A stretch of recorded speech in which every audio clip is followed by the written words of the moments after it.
I was sent to destroy Hitler's atomic bomb. The secret mission that changed history. The snow swallowed my legs. I pulled harder. Nothing. For a moment. I simply stood there. The mountain wasn't trying to stop us. It didn't care who we were. It buried everyone the same way. I leaned forward, grabbed my boot with both frozen hands, and pulled until the ice finally released me with a dull crack. The sound seemed impossibly loud.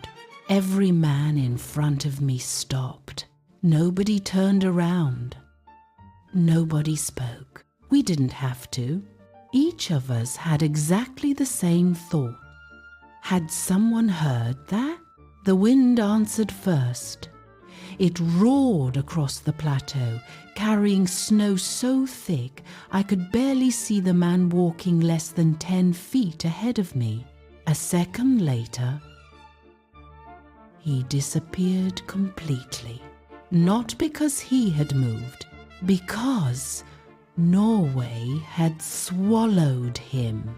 That mountain had a way of making men vanish. I adjusted the heavy pack digging into my shoulders. The explosives inside felt heavier with every mile. Not because they weighed more, because I finally understood what they meant. If we reached our destination, history might never know our names. If we failed, history might never forget our mistake. I lowered my head and kept walking. One step, then another. The cold had long since stopped hurting. That frightened me more than the storm. Pain meant your body was still fighting. Silence meant it was beginning to surrender. I tried moving my fingers inside my gloves. Nothing. I pressed them harder around the strap of my rifle. Still nothing. I couldn't even feel the wood anymore. Only pressure. Somewhere beneath layers of wool, leather, and ice. My hands still existed. I hoped. The wind shifted again, this time bringing something different. The faint smell of smoke. Not ours. Wood smoke. Someone was burning firewood somewhere ahead. German soldiers. A farmhouse. Maybe both. I looked toward our leader. He raised one hand. We stopped instantly. The silence that followed felt heavier than the snow around us. I could hear my own breathing inside the scarf covering my face. Slow, controlled, too loud. Everything felt loud when your life depended on remaining invisible. We waited 30 seconds, maybe longer. No voices, no engines, no footsteps. Only the mountain breathing around us. The hand lowered. We moved again. Nobody asked questions. Questions wasted air. And air was already hard enough to find. People often imagine secret missions as endless gunfights, explosions, heroic speeches. That's not how I remember that night. I remember silence, hours of it. Silence broken only by boots sinking into deep snow, by frozen equipment brushing against heavy winter clothing, by men trying not to breathe too loudly. Our greatest weapon wasn't courage. It was remaining unnoticed. The Germans had thousands of soldiers in occupied Norway. We had 6. that wasn't enough for a battle. It was only enough for one chance, one mistake, and the mountain would become our grave. I looked at the sky. Nothing. The storm had erased it. There was no moon, no stars, only white above us, below us, around us. The world had become nothing but snow, perfect weather to disappear, perfect weather to die. Every few hundred yards, we checked one another's faces, not for fear, for frostbite. A white patch on exposed skin could mean permanent damage. Another hour. And maybe worse. Nobody complained. Complaining required energy. Energy had become our most valuable supply, far more valuable than ammunition. I remember thinking about home, not because I missed it, because I couldn't remember what warmth felt like anymore. How strange. A man can forget warmth in only a few days. The pack shifted again. I tightened the straps. The explosives inside struck gently against my back. The British instructors had drilled one lesson into us over and over again. Protect the charges. Lose your rifle if you must. Lose your food if you must. Never lose the explosives. Without them, there was no mission. Without the mission, everything we had crossed the North Sea to accomplish would mean nothing. I smiled to myself, not because I was happy, because I suddenly realized something absurd. I had become more worried about the explosives surviving than myself. War changes the order of your thoughts. The wind eased for only a moment, just enough for the clouds of snow to thin. That's when I finally saw it, far away, almost hidden against the mountainside, a handful of tiny yellow lights, so small they could have been stars. Except stars don't sit on mountains. I stopped walking, not because I was tired, because I knew. After weeks of planning, months of training, hundreds of miles of travel, we were finally looking at it. The Vemork Plant, the factory the Germans believed could help shape the future of the war. It looked peaceful, almost beautiful. Warm light spilled from its windows into the frozen Norwegian night. If someone didn't know what happened inside, it could have been mistaken for any ordinary industrial building. It wasn't. Every light glowing in those windows reminded me why we were here, somewhere inside that factory. Workers were producing heavy water. Most people had never heard those words. A few scientists understood exactly what they meant.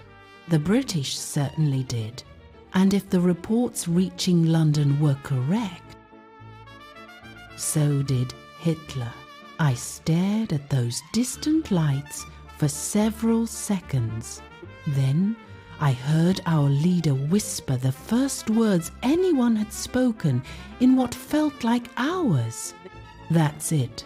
His voice was barely louder than the wind, but every one of us heard it, because every one of us had been walking toward those lights since the moment we volunteered. And tomorrow night, if everything went according to plan, Those lights would witness something the Germans believed impossible. We were going to walk straight into one of the most heavily protected industrial facilities in occupied Europe.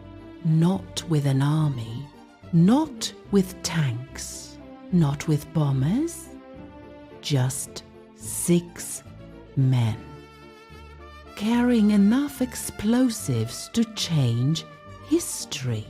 Those lights looked harmless. That was the dangerous part. War rarely announces itself. Sometimes it hides behind ordinary windows, behind factory walls, behind men simply doing their jobs. The Vemork plant sat halfway up the mountainside like it belonged there. Steel, concrete, steam rising into the frozen night. It almost looked peaceful. If I hadn't known better, I might have believed it was. I kept staring at it, trying to imagine what the Germans saw. Probably another successful factory, another protected installation, another piece of the Reich's growing industrial machine. They had no idea. 6 men were watching them through a blizzard. 6 exhausted men who hadn't eaten a proper meal in days. People often ask why we volunteered. Some imagine speeches, patriotism, revenge. For me, it was much simpler. Norway was my home. Every road occupied, every village watched, every mountain carrying someone else's flag. I couldn't accept that. When the British asked for volunteers who knew the mountains, who could survive the winter? Who could disappear into occupied Norway? I raised my hand. I didn't know exactly what they wanted yet, only that, whatever it was, it had to matter. It did, far more than I could have imagined.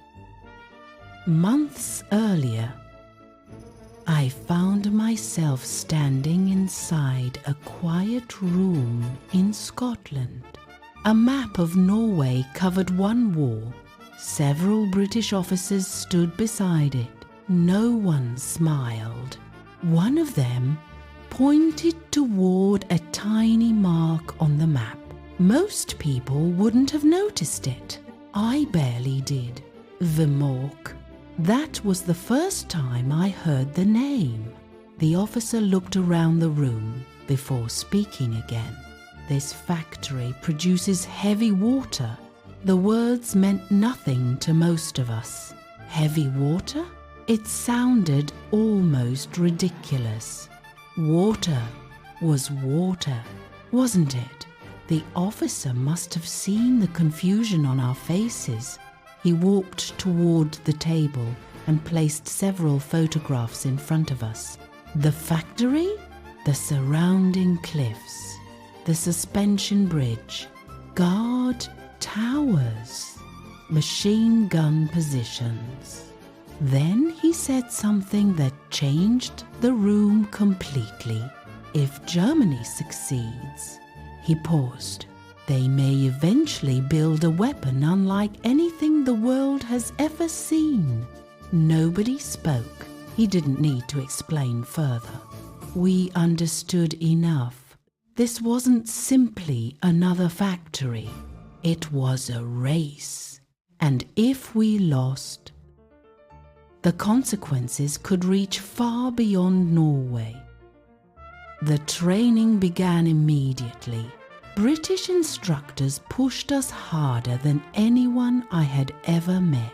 Mountain climbing, explosives, sabotage, silent movement, night navigation, how to survive, with almost nothing.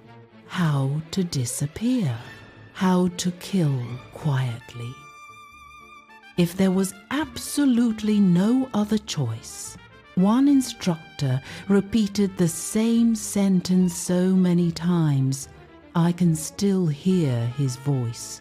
The best sabotage mission is the one nobody realizes happened until you're already gone. At the time, it sounded clever. Standing outside Vemork now, it sounded like the only chance we had. The wind suddenly shifted.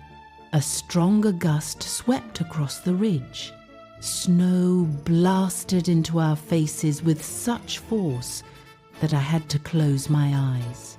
When I opened them again, the factory had disappeared, hidden behind white. For a strange moment, it felt as though the mountain itself was warning us. Turn back, go home, live. I looked toward the others. No one moved, no one hesitated. Every one of us had already made peace with the possibility that tomorrow might never come. Fear hadn't disappeared. It had simply become another piece of equipment we carried, like the rifles, like the explosives, like the heavy packs digging into our shoulders. One of the men slowly knelt beside me.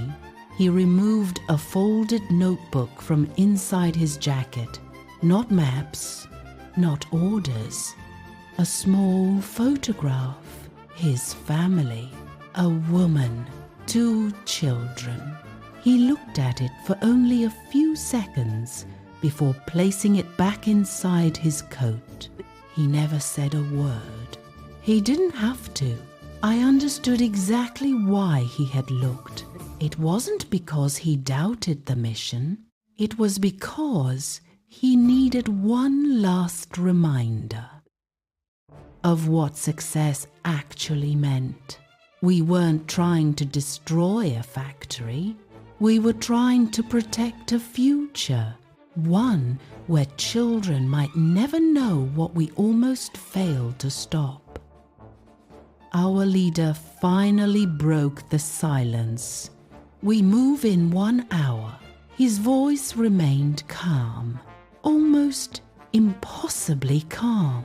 He crouched beside the snow and began tracing lines with his gloved finger. There, he pointed toward the suspension bridge. They'll expect us here. Then, he dragged his finger down the side of the mountain. We go here instead. Every head turned, even in the darkness. I could see the cliff, almost vertical, covered in ice. The river below roared through the narrow gorge. One mistake there, and nobody would recover the body until spring. Maybe not even then. Someone whispered the question all of us were thinking. You really believe we can climb that? Our leader looked back toward the factory, then smiled. A tired, almost invisible smile. I don't. He paused. I know we can. For the first time that entire night, I felt something stronger than fear. I felt confidence. Not because the mission had become easier, because I realized I wasn't walking beside ordinary soldiers. I was walking beside men who had already accepted the impossible and decided to do it anyway. I adjusted the explosives on my back one last time. The wind howled across the mountain. Below us, the lights of Vemork continued shining peacefully. The Germans believed the mountain protected them. They were wrong. Tomorrow night, we were coming down that mountain, and history would never be the same. Nobody spoke after that. There was nothing left to say. The plan had been made months earlier. The explosives had already been prepared. The route had already been chosen. Now, only the mountain remained between us and history. I checked my watch. The luminous hands barely glowed beneath the layer of frost covering the glass. Time moved strangely out there. An hour felt like a minute. A minute felt like forever. The wind never stopped. It simply changed direction. Sometimes it struck from the left, sometimes from behind. Always cold enough to remind us that the Germans weren't the only thing trying to kill us. We waited, not because we wanted to, because patience was part of the mission. Below us, German guards continued their routines. Tiny figures crossed illuminated windows inside the factory. Others walked the suspension bridge with rifles resting against heavy winter coats. From this distance, they looked almost peaceful.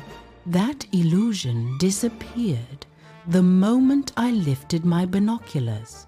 Machine guns, searchlights, guard towers, barbed wire, every entrance covered, every approach exposed, every obvious route impossible.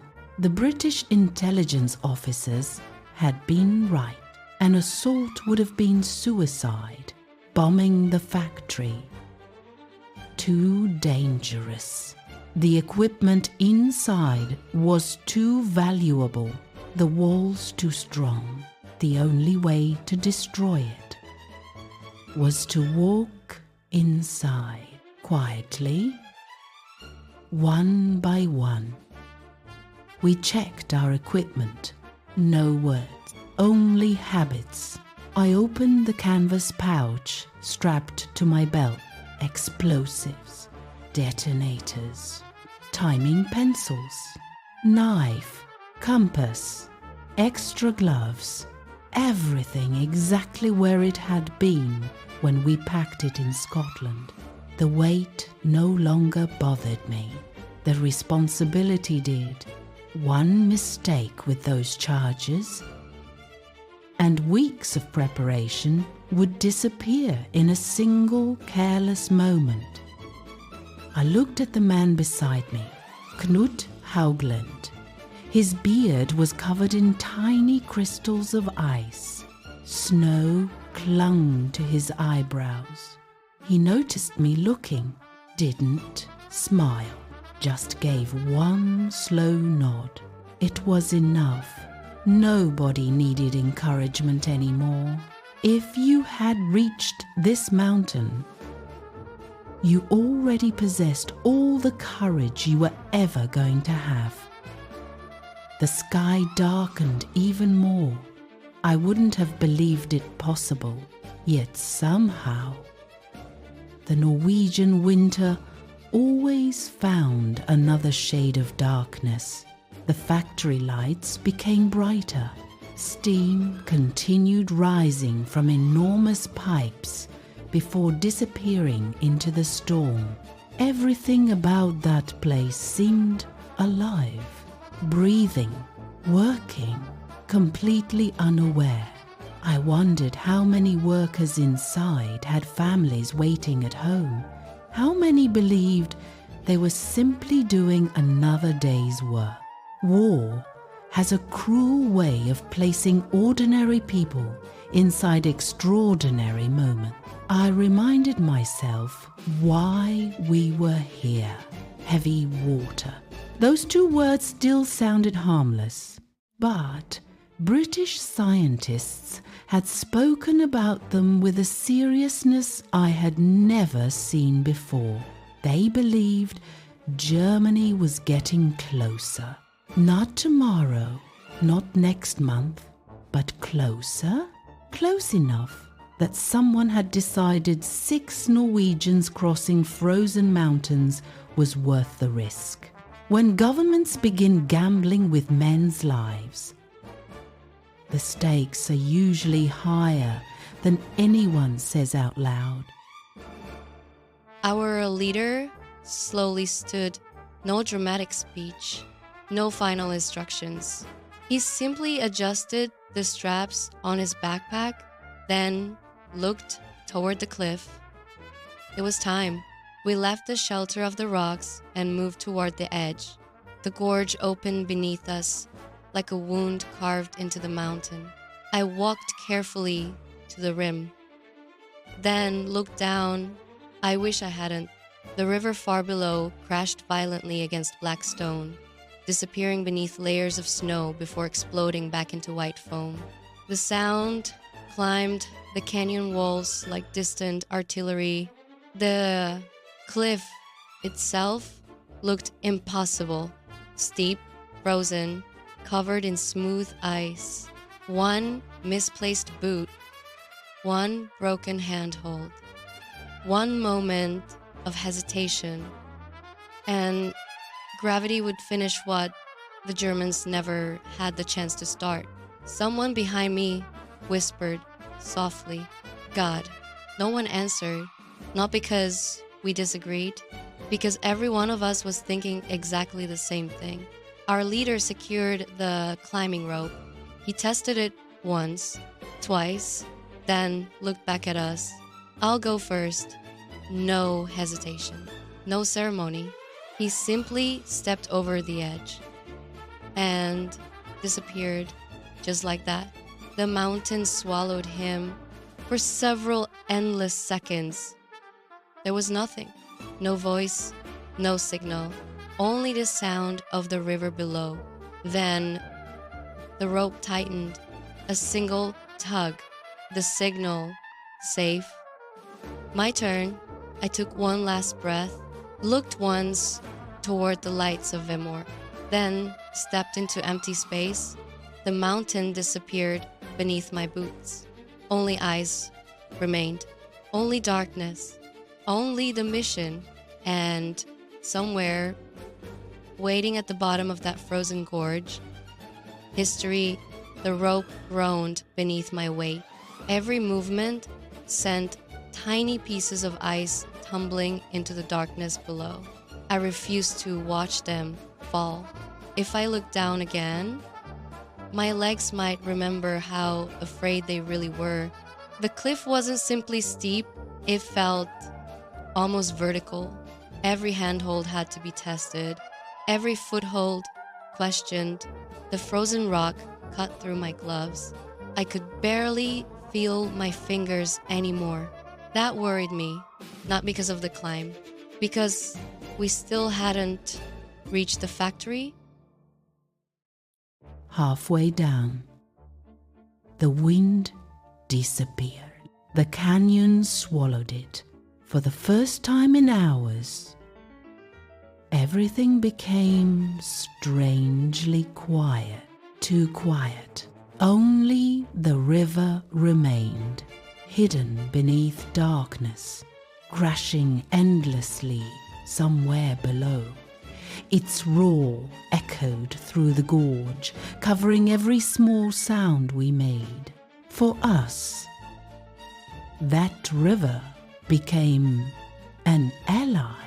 If a boot slipped, if a rifle struck the rock, if metal scraped against ice, the water would hide it. Sometimes, nature chooses a side. My boots finally touched solid ground. I unclipped the rope and immediately stepped aside. The next man descended, then another. one by one. 6 shadows gathered at the bottom of the gorge. No one celebrated. No one smiled. We had only reached the beginning. Now came the dangerous part. The river stood between us and the factory, black, violent, almost invisible beneath layers of ice. We crossed carefully over a narrow section of rocks, each man helping the next. The freezing spray soaked our boots instantly. The cold climbed my legs like fire. I clenched my jaw. No one complained. Noise was becoming more dangerous than pain. When we reached the opposite side, I looked up. The factory towered above us, much larger than I had imagined. Concrete walls rose directly from the mountainside. Steel pipes disappeared into the darkness. Steam drifted into the freezing air. Bright windows glowed against the snow. Inside, life continued as though nothing extraordinary was happening. Workers moved through the corridors. Machines operated without pause. Somewhere behind those walls, heavy water was being produced. The reason we had crossed an occupied country. The reason 6 men had risked everything. The intelligence photographs had shown one important detail. The Germans expected an attack across the suspension bridge. Searchlights swept that direction every few seconds. Machine gun nests overlooked the road. Patrols walked predictable routes. Everything pointed toward the bridge, exactly where we had no intention of going. Instead, we moved toward something almost invisible, a narrow railway line used only by factory workers, unprotected, because no one believed anyone could possibly reach it through the gorge. That assumption was about to become their greatest mistake. I dropped to one knee. The snow absorbed every movement. Ahead, a German guard stood near a doorway, rifle resting casually against his shoulder. He looked tired, cold, bored. He stamped his boots against the frozen ground, then turned away. I stopped breathing, not from fear, from habit. Sometimes remaining alive means becoming part of the landscape. Another gust of steam drifted across the tracks. When it cleared, the guard had disappeared around the corner. Our leader looked back. One slow hand signal. Forward. We moved immediately, bent low. One man behind another, silent, measured. Every footstep placed carefully into the footprint of the man ahead. No unnecessary sound, no wasted movement. The factory seemed impossibly close now. I could hear machinery vibrating through the walls, voices, metal striking metal, doors opening and closing, the smell of oil mixed with cold mountain air. For weeks, Vemork had existed only on maps. Now, it was real, only a few yards away. Then everything stopped. One of the men froze completely. His raised fist remained suspended in the darkness. Signal, danger. Every one of us immediately dropped into the snow. No one asked why. We trusted the signal more than our own eyes. Several seconds passed. Then I heard it. Footsteps, slow, heavy, coming toward us. A German patrol. Closer, closer. I lowered my face into the snow. The cold burned my skin. The footsteps stopped. Silence. I could hear my own heartbeat. Then, a cigarette ember glowed softly in the darkness.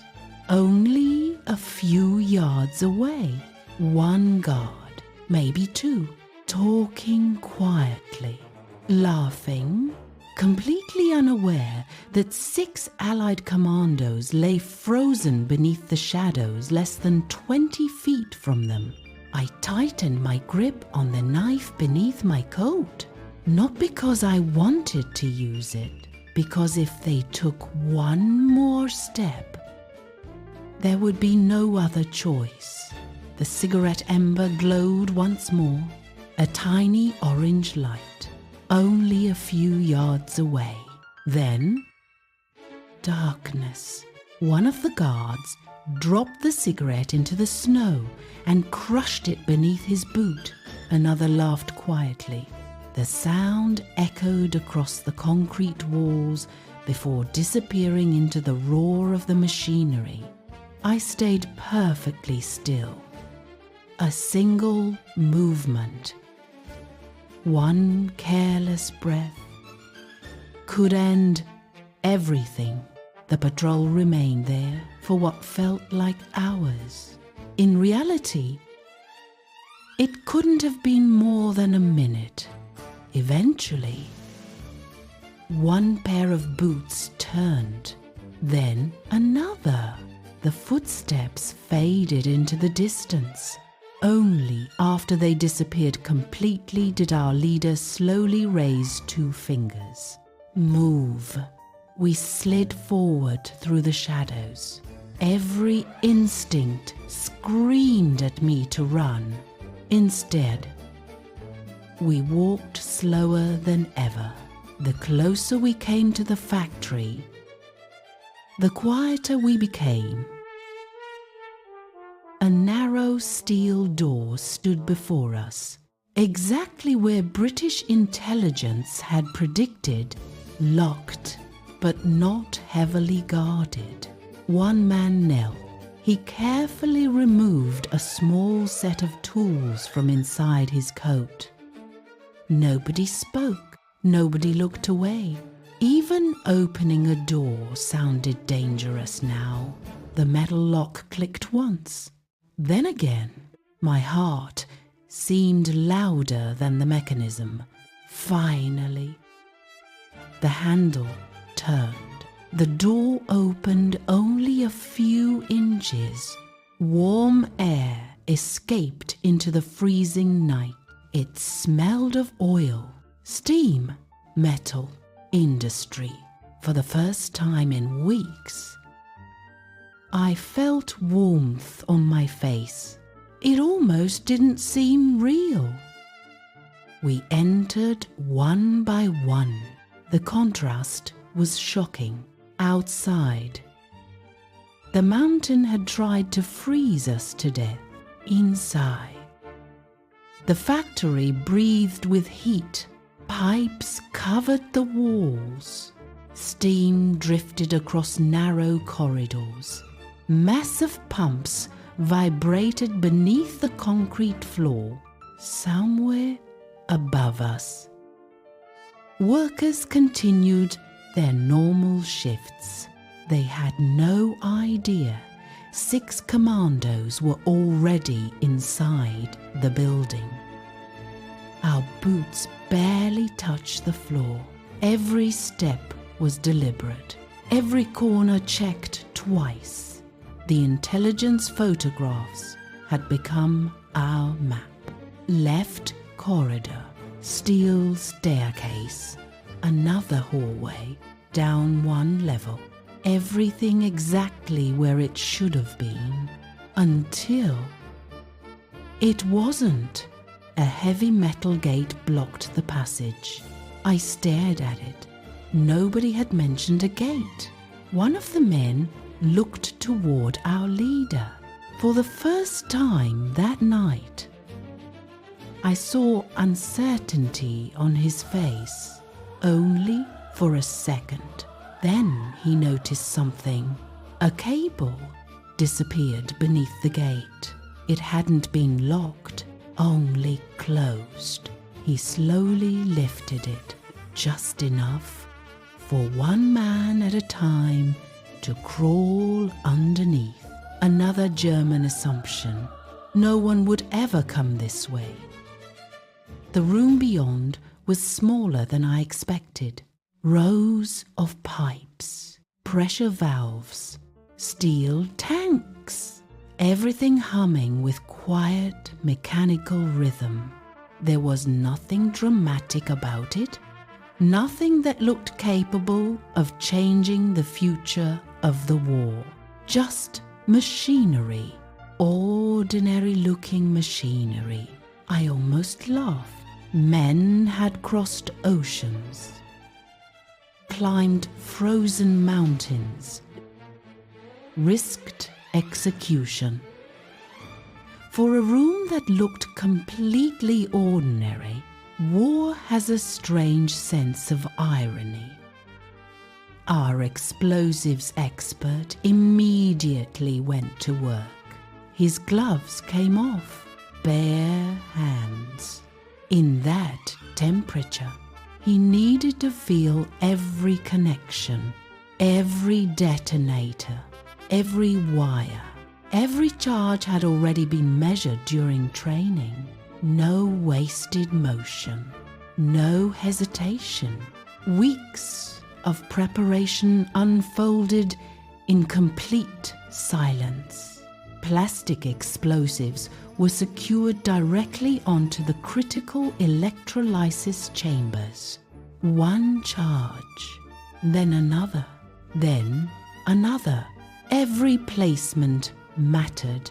Destroy the equipment. Avoid unnecessary casualties. That had always been the objective. We had not come to kill workers. We had come to stop a program. There is a difference, a very important one. The timing pencils came next. Small, simple, reliable.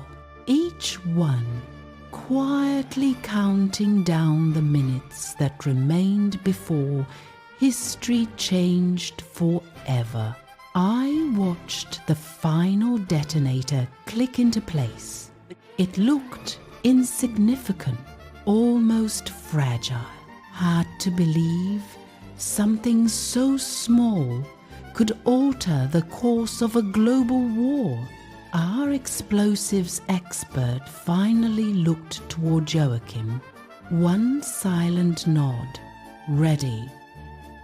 Then footsteps. Everyone froze. Not outside, inside. Someone was approaching the corridor. The sound grew louder, slow, steady. Every second brought the unknown visitor closer to the room where 6 Allied commandos stood, surrounded by explosives. I could hear my own breathing again. Too loud, always too loud. The footsteps stopped. A door opened somewhere nearby. Voices, German, calm, ordinary conversation. Then laughter. Someone complained about the cold. Another answered. More laughter. For a terrifying moment, the handle of our door moved slightly. Not enough to open, just enough to make every heartbeat stop. The voices continued.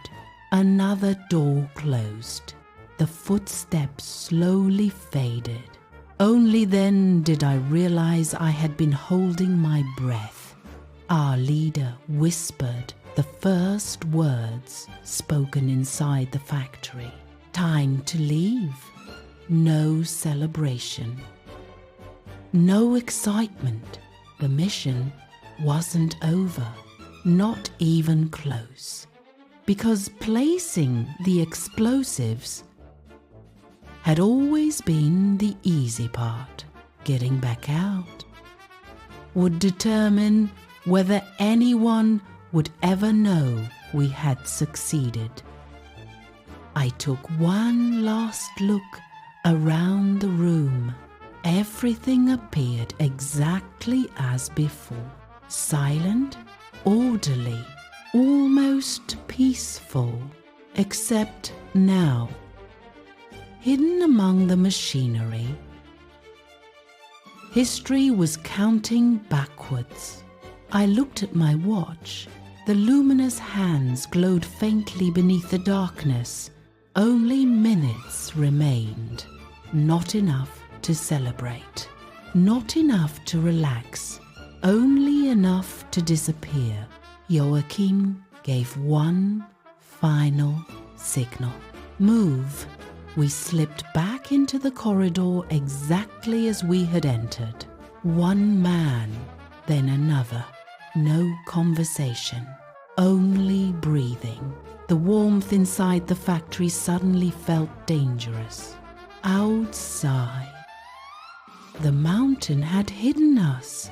Inside, every hallway carried sound. Every metal surface threatened to betray us. We reached the narrow steel gate. One at a time, we crawled beneath it. The cold air greeted us immediately. It felt like stepping back into another world. I remember thinking how strange it was only minutes earlier. That freezing wind had felt unbearable. Now, it felt like freedom. The steel door closed silently behind the last man. No alarm, no shouting, nothing. The factory continued working exactly as it had before. Steam rose into the night. Machinery hummed beneath the concrete. Workers moved through the building, completely unaware that history had already changed. We crossed the railway tracks once more, carefully placing each boot exactly where the man ahead had stepped. Fresh snow had begun falling again, slowly, patiently, covering every trace of our approach. Norway was helping us disappear. The climb back toward the gorge felt twice as difficult. Exhaustion had finally caught us. Every muscle burned. The heavy packs no longer contained explosives, yet somehow they still felt impossibly heavy. Fatigue weighs more than equipment. Halfway across the slope, a sound echoed behind us. Not loud, not yet. A distant metallic thump. I stopped. Instinctively, everyone else did the same. Nobody spoke. Nobody moved. The mountain itself seemed to hold its breath. Then, the night exploded. A deep, powerful roar rolled across the valley. The ground beneath my boots trembled. A brilliant orange flash erupted inside the factory before disappearing behind thick clouds of steam and smoke. A second explosion followed. Then another. Concrete dust burst from shattered windows. Steam pipes ruptured violently. Glass rained across the snow. For a brief moment, the entire valley glowed orange. The roar echoed from mountain to mountain until it became impossible to tell where the explosions ended and the echoes began. No one cheered. We simply watched. Months of preparation, weeks of survival, one impossible climb, one silent infiltration, one perfect explosion, it was over. Then the factory sirens began, long, piercing, endless searchlights swept across the mountainside. German voices shouted in every direction. Vehicles started, dogs barked somewhere below. The entire valley suddenly came alive. They knew not who we were, not where we had gone, only that someone had struck the heart of their operation. Joachim turned. Run. It was the loudest word anyone had spoken all night. We didn't need another. Every one of us disappeared into the darkness exactly the way we had arrived. No formation, no heroics, only survival. The mountain became our ally once again. Fresh snow erased our tracks almost as quickly as we made them. The storm that had nearly killed us now protected us. Sometimes history depends on the weather. For days we crossed frozen valleys, forests, and mountain plateaus. German patrols searched everywhere. Aircraft flew overhead. Roadblocks appeared throughout the region. Thousands of soldiers hunted for 6 men whose names they did not know. They never caught us. Some escaped on skis across the mountains toward neutral Sweden. Others remained with the Norwegian resistance to continue fighting. The mission had succeeded, but the war was far from over. Months later, British intelligence confirmed what we had only hoped. The destruction at Vemork had severely disrupted Germany's production of heavy water. The Nazi nuclear program suffered a major setback. Historians still debate exactly how close Germany ever came to building an atomic weapon, but they agree on one thing.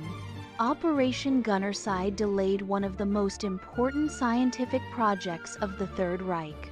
And it did so without an army, without bombers, without a major battle, only a handful of men, explosives, and extraordinary courage. People sometimes call us heroes. I never liked that word. Heroes sound fearless. We were afraid almost every minute. Afraid of the cold, afraid of the cliffs, afraid of making one careless sound, afraid of failing. Courage isn't the absence of fear. It's taking the next step, even while fear walks beside you. Sometimes people ask me what I remember most. The explosion? No. The factory? No. Even the mountain? Not really. What I remember is the silence. The silence before the first step. The silence before opening the factory door. The silence while placing the explosives. And the silence that returned after the echoes of the explosion disappeared into the Norwegian mountains. History often remembers battles because they are loud, but some of the greatest victories are almost completely silent. If we had failed that night, the future might have looked very different. Instead, 6 ordinary men crossed a frozen mountain and quietly changed history. If you enjoy true stories of courage, sacrifice, and the forgotten missions that shaped World War II, subscribe to Echoes of Valor, because history isn't remembered through dates. It's remembered through the people who lived it. The end.